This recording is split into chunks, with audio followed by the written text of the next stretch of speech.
एक तरफ है हमारा समाज, हमारा धर्म, जो कहता है कि बहू को सास ससुर की देखभाल करनी चाहिए, और दूसरी तरफ है देश का कानून। जब ये दोनों आमने सामने आ जाएं, तो क्या होगा? क्या एक बहू को कानूनी तौर पर मजबूर किया जा सकता है कि वो अपने सास ससुर का खर्चा उठाए? आज हम इसी बहुत ही दिलचस्प और पेचीदा मामले को समझने वाले हैं। तो चलिए कहानी की शुरुआत करते हैं आगरा से। एक अदालत का कमरा, और वहां बैठे हैं एक बुजुर्ग दंपत्ति, राकेश कुमार और उनकी पत्नी। सोचिए उनकी हालत।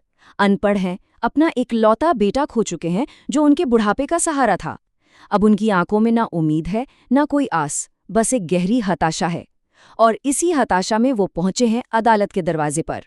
तो हमारे इस विश्लेषण के पहले हिस्से में हम आगरा के इसी दुखी जोड़े के संघर्ष को थोड़ा और करीब से जानेंगे।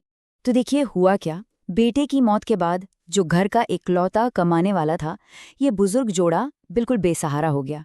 उनकी बहू एक पुलिस कांस्टेबल थी, तो उन्होंने उससे गुजारे भत्ते की मांग की, मतलब मेंटेनेंस की। अगस्त 2025 में उन्होंने अर्जी दी, लेकिन आगरा की फैमिली कोर्ट ने उनकी याचिका को खारिज कर दिया। सोचिए, पहले ही कोशिश में नाकामी, पर उन्होंने हिम्मत नहीं हारी। वो अपनी आखिरी उम्मीद लेकर पहुंचे इलाहाबाद हाई कोर्ट, और मार्च 2026 में वहां से एक बड़ा फैसला आया। अब ये पूरा मामला जिस एक कानून की धारा के इर्द गिर्द घूम रहा है, उसे समझना बहुत जरूरी है। तो अब बात करते हैं सेक्शन 144 BNSS की, जिसे एक तरह का जीवन रेखा कानून भी कहा जा सकता है।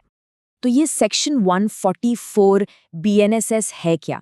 देखिए, ये जो नया भारतीय नागरिक सुरक्षा संहिता है, उसमें ये धारा है। पहले ये CRPC के सेक्शन 125 के नाम से जानी जाती थी।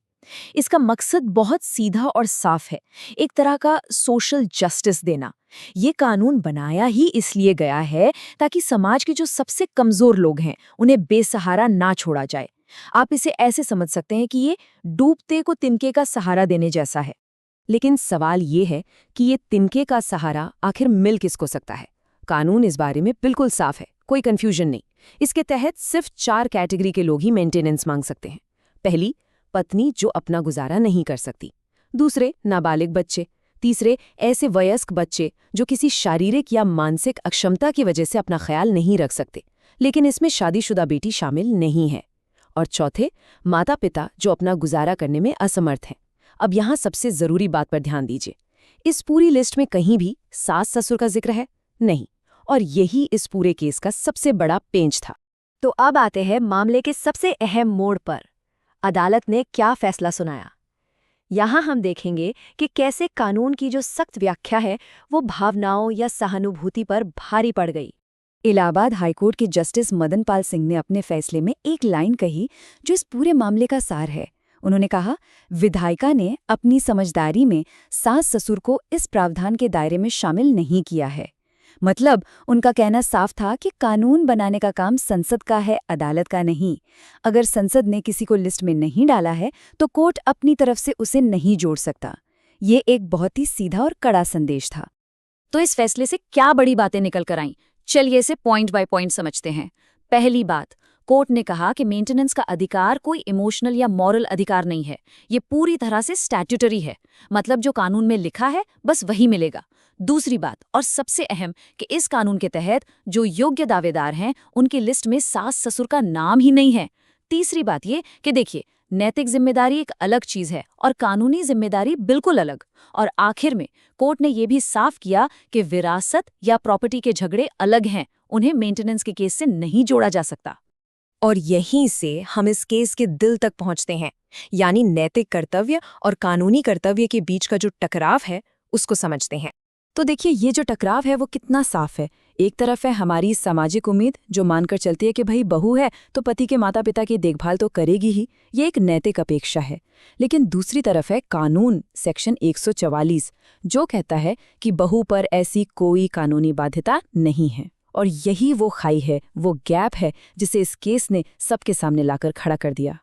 तो इस एक केस से आगे बढ़कर अगर हम देखें तो इस फैसले का असर क्या होगा? क्या ये कानून में किसी कमी की तरफ इशारा कर रहा है? चलिए इसके व्यापक प्रभाव पर एक नजर डालते हैं। तो ये फैसला आखिर इतना जरूरी क्यों है? इसके 3 बड़े असर हैं। पहला, अदालतों के लिए। ये फैसला एक तरह से लाइन खींचता है कि जज का काम कानून को पढ़ना और उसे लागू करना है, जैसा वो लिखा है, अपनी भावनाओं के आधार पर नया कानून बनाना नहीं। दूसरा, महिलाओं के लिए, खासकर बहुओं के लिए, उन्हें इस खास कानून के तहत एक कानूनी सुरक्षा मिलती है। और तीसरा, और शायद सबसे जरूरी, हमारी संसद के लिए, ये फैसला कानून में एक बहुत बड़े गैप को दिखाता है। ये बताता है कि आज के समाज में बहुत से ऐसे बुजुर्ग माता पिता हैं जिनके पास कोई कानूनी सहारा नहीं है।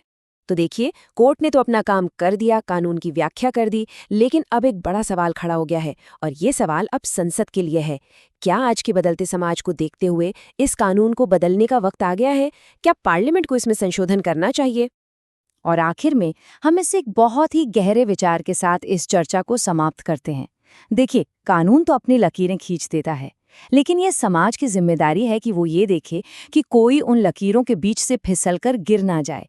ये जो फैसला आया है, ये किसी कहानी का अंत नहीं है, बल्कि ये एक बहुत ही जरूरी बहस की शुरुआत है, और इस पर हम सबको सोचने की जरूरत है।